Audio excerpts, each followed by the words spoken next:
as I thought. Not as bad as the one in Duluth. I know, it's still walkable. Yeah.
Hello guys, how are ya? Travis from T-Rizzle Studios. How the heck are you guys? Coming to you with another road trip vlog. We're going back to the cabin. Minus the kid. Party. Use the right lane to turn right. No, actually we are heading to the Mississippi River paddle boat tour. And it's actually a perfect day. It's not too cloudy, not too... I mean, it's cloudy, it's not too hot. I can speak, I really can. No, we can't. You're right.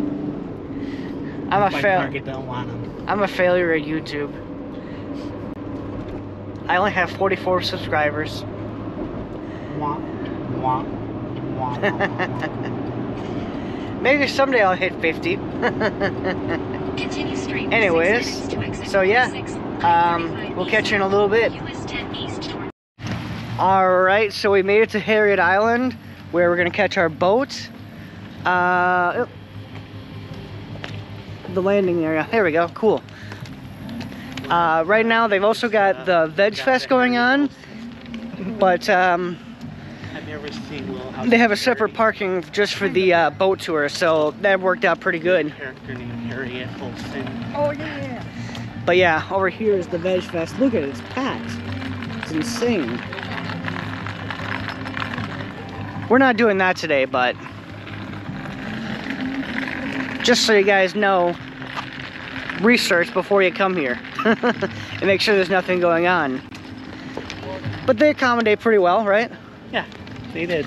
West Park Grounds, Harriet Island Regional Park.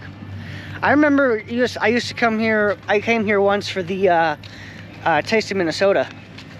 Cool. I think I came down here. Check out this view. Very cool. I'm not sure which way we go out. Probably that way. This is pretty cool. And then they got a deck below that's fully covered if it rains or anything, but... Oh, that's a good point. You're pretty smart sometimes, you know that? I know I am. You should listen to me more. Alright, so we got some snacks. A little boat snack. I got a pretzel.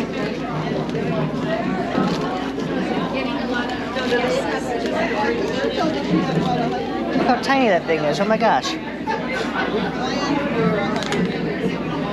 Spicy mustard. Hold the camera up a little bit.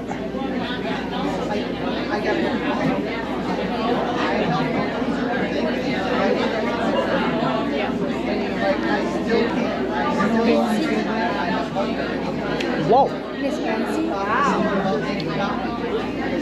And we're at Lime. It's pretty good though.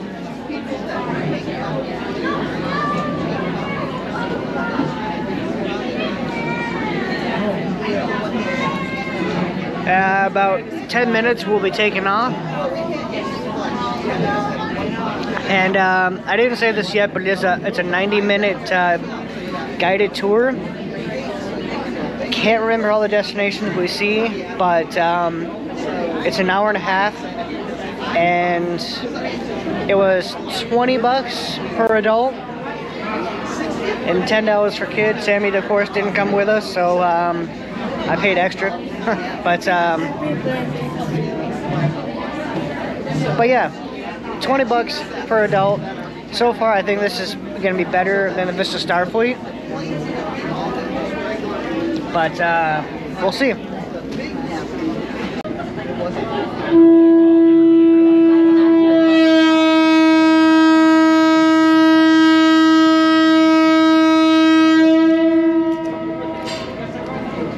Not as bad as I thought. Not as bad as the one in Duluth. I know, it's still a while ago. Yeah.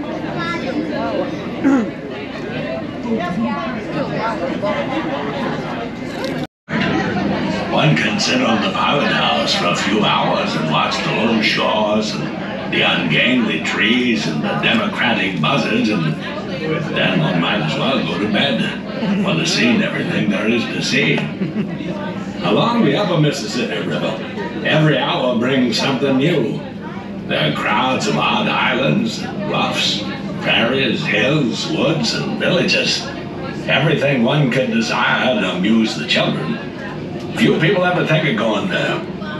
Dickens, Cobbett, Mother Trollope, and other discriminating English people who rode up the country before 1842 had hardly an idea that such a stretch of river scenery existed. And their successors have followed their footsteps, and as we form our opinions of our country from what other people say of us, You would think the cab would be in the front. ignore the finest part of the Mississippi River.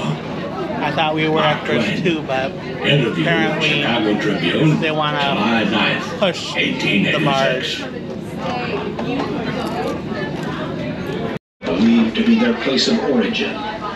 The river that brought Europeans to what is now the Twin Cities of Minneapolis and St. Paul. The river that is still enjoyed by many as a place of recreation is a flyway for 292 species of birds, including the bald eagle, and is used to transport 60% of the grain exported by the United States. The Mississippi River has been a source of life for generations. You're gonna lose your popcorn. So even though it is September, you can start seeing the leaves changing color some. See, look at that. John. What? You can see the leaves changing color. Just not all of them. And you're changing color. No, I'm not.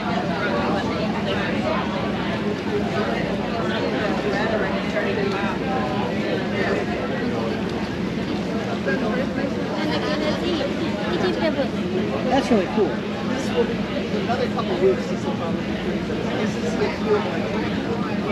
I want to take it that picture, but how do you get to get? Look at the waves. Once It's known more like as a Castle Titanic. Royale, what are today known as the Washington Street Caves, once served as a speakeasy for some of the most notorious gangsters of the 1930s, including John Dillinger, Ma Barker, Herb Gann, Machine Gun Kelly, and Babyface Nelson. Believe it or not, in contrast to today's laid-back demeanor of Minnesota's capital city, it may be hard to believe that St. Paul was once a gangster's paradise. No, Through an where? under-the-table agreement known as the Just going down Mississippi River right now. St. Paul Police Department and its head chief, John O'Connor, gangsters knew they were safe in the city by way of a mutually beneficial agreement that allowed them to stay in the city without police interference as long as they kept their criminal activity outside the city limits, It's wrong. paid the obligatory bribes, and kept the police informed when they were in town. According to Alvin Creepy Gardens, it was a city of importance to the criminal underworld in the early 1930s. You're not gonna see them right here. Of all the Midwest cities, the line knew best was St. Paul. You know, that's really scary. Every criminal of any importance in the 1930s made his home one time or another in St. Paul. So, let's hear it from the cat The Omaha Swing and Bridge. Ahead of us is the railroad swing bridge. This bridge was built in 1915. When the bridge was first built, it was perfectly symmetrical.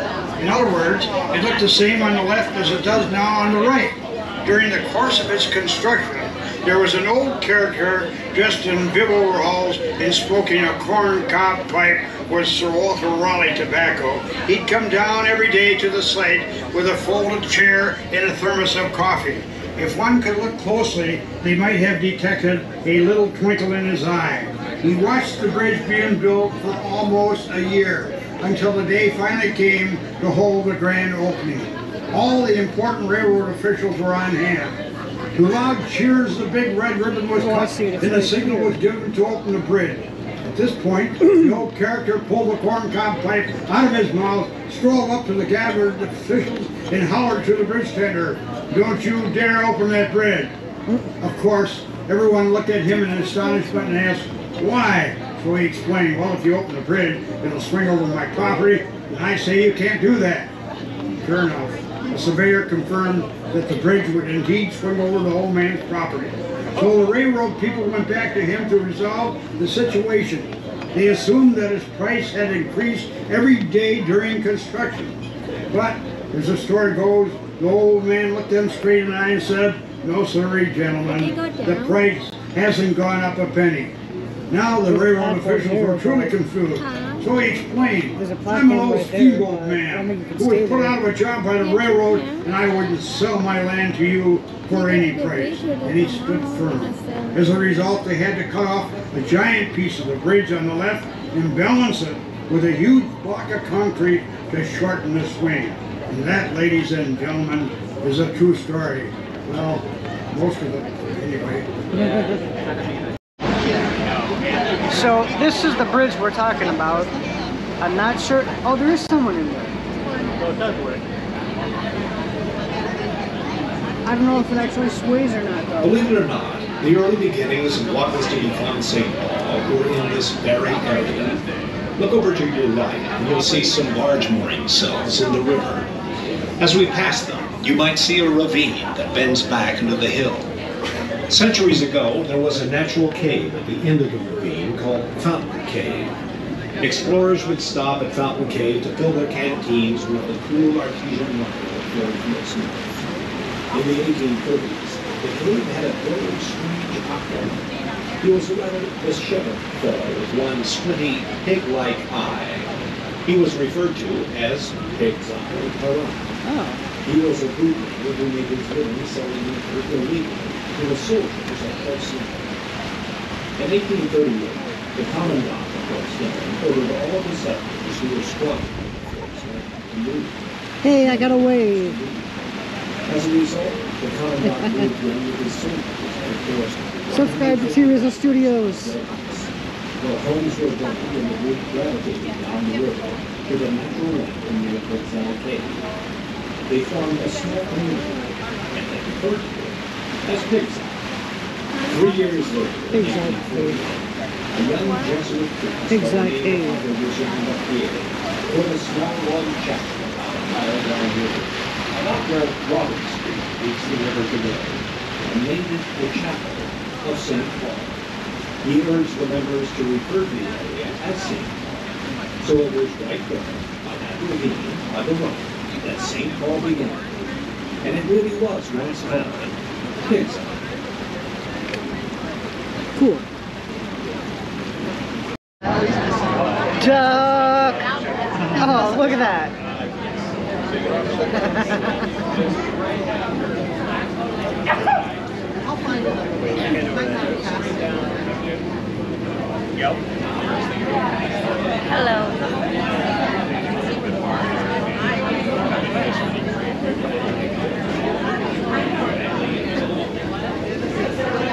Be traced to your present mode of transportation. A river. The first steamboat to arrive in the area was the Virginia, which reached Fort Snelling in 1823. This arrival signaled a new era. Under the power of the steam engine, these new boats would transport people and goods upstream much more efficiently than previous river transportation. In 1844, St. Paul recorded 41 steamboat arrivals. Hey, I see some By kayaks. 1849, that number had more than doubled to 95 arrivals. By 1857, more than 1,000 steamboat arrivals were reported. This improved form of transportation allowed for a dramatic increase in the number of settlers in the area. From 1847 to 1860, thousands of settlers arrived by steamboat in St. Paul. That's a cool looking boat. The population swelled from 1,300 in 1850 to more than 15,000 in 1865. The overall population of Minnesota had increased from 6,000 It's hard to see, but they're the kayakers. Or some other heavy object. What if I get a wave? Steam valve to hold it down. Hey, I'm on a roll Sometimes the today. technique will win the race. But often That's it will cool. cause an explosion and roll the captain, the crew, and the boat to kingdom come. After the Civil War, the steamboat was replaced by another innovation, the steam engine train. More within this park than it does anywhere else along its entire length.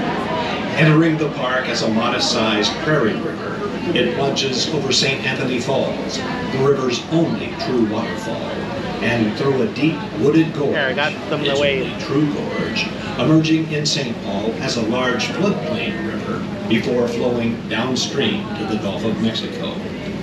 This area is home to a wide variety of wildlife, including perhaps its most notable inhabitant, the bald eagle. The bald John. Fun fact, that's why he wears a hat. Fun fact, not really.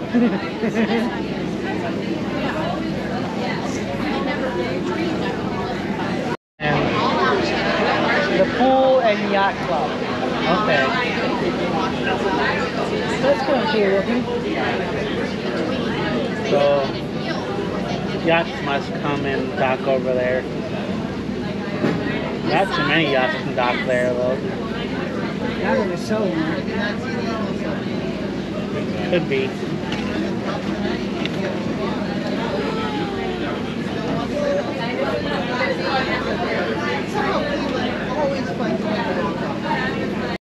Also known as the Sioux, and the Ojibwa, also known as the Chippewa or Anishinaabe peoples.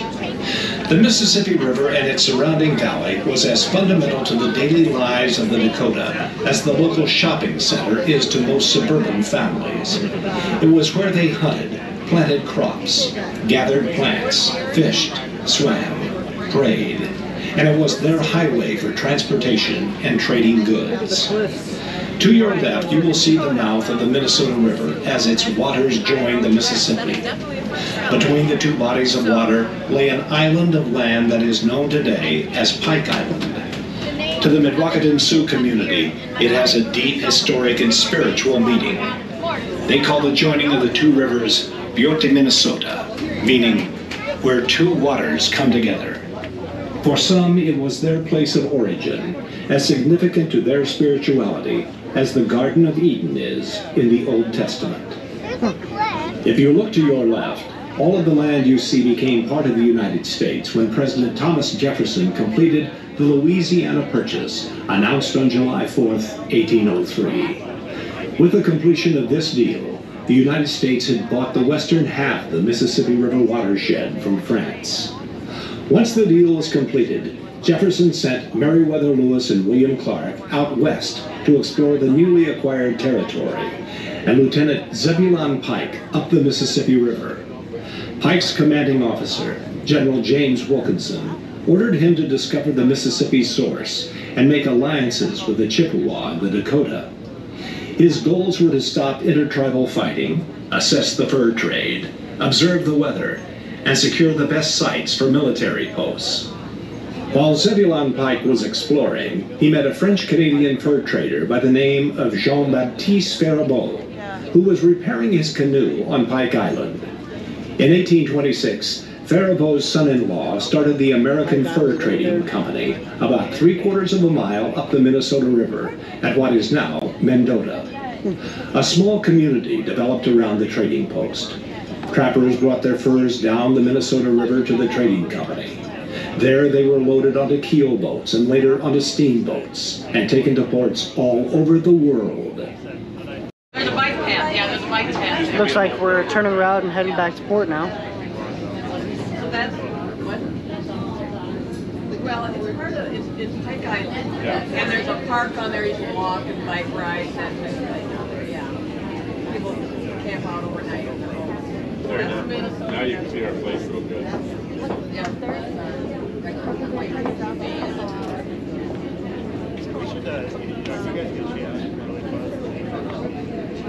Oh yeah. Well, our building was constructed side. Everybody had the view.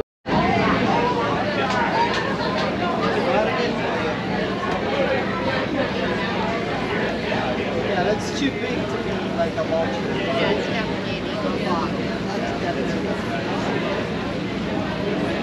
Oh, that's the same boat with the cow. Oh, is it the same one? Oh, yeah, is it? Well, you can't really pick out that eagle, but it's there. It's on the white head. Yeah, it's just There's an eagle right about there. as I said, everybody's camping. Yeah, no one was there. There wasn't there before. If you went down, I thought. It's hard to see. Oh no, I was watching it from there. I thought I should come back up and see. Yeah, I But thought I then should. once we turned just I knew that was there, but I never I saw can't it. believe it's almost the end of September and the leaves are already changing colors. Well, it is getting colder. It's been pretty warm so far. And now a bit later this week it's supposed to get even cooler. Yeah. More seasonal temperatures. Just some kind of waterfall.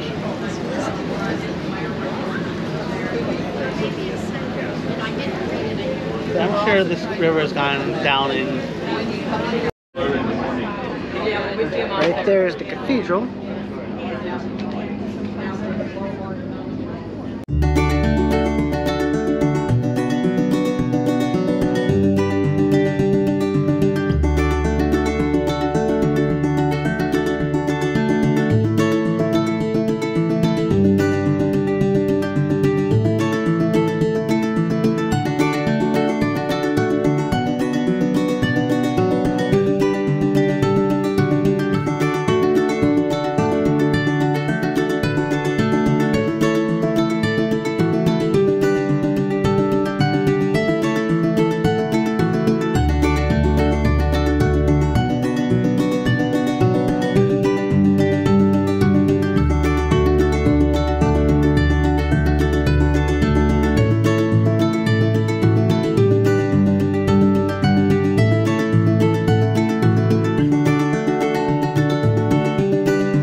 I want to hit.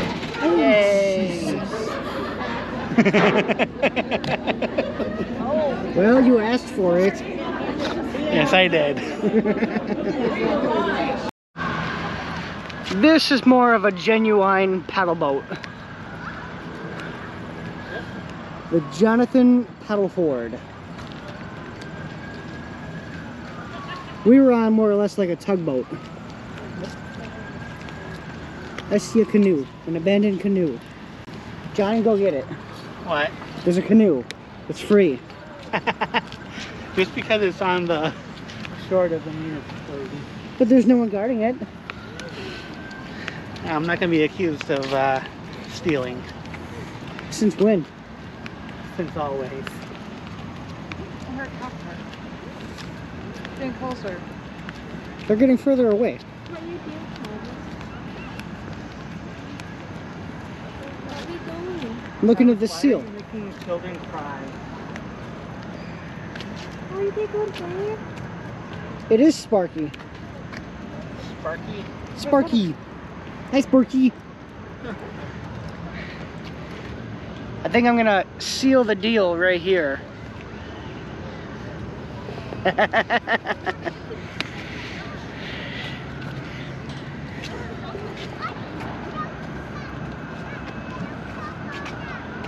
I think this is where you can load and unload canoes. Yeah.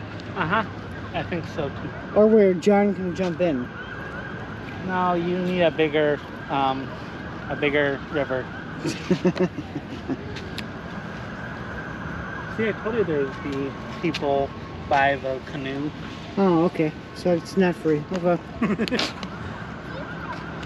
2019, it crested there. So before we take off here, there is a little marking here of the flood crest. Flood crest to March 31st, 2019. Flood crest June 29th, 2014. April 30th, 2001.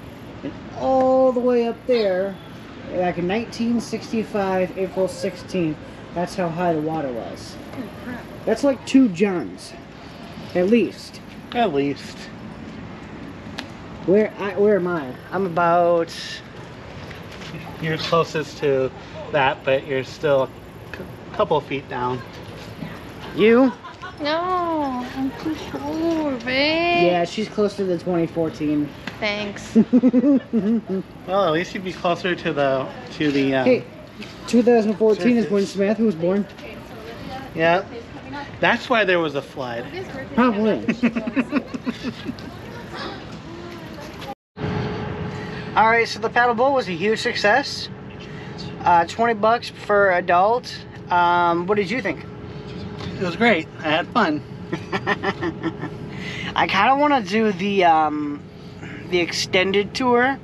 It takes you to the Mississippi Dam Lock. That'd be kind of cool. That would be. I think that one's like maybe 50 bucks. I'll actually link the website to the paddle boats right below if you guys are interested. Highly recommend take a look at it. Right now they're doing their fall colors excursions. Like I said, 20 bucks, and then they have discounted prices on Mondays. So check it out. A lot of fun. Not a very long video, but hope you guys enjoyed it nonetheless. And then we'll see ya in the next one. Peace.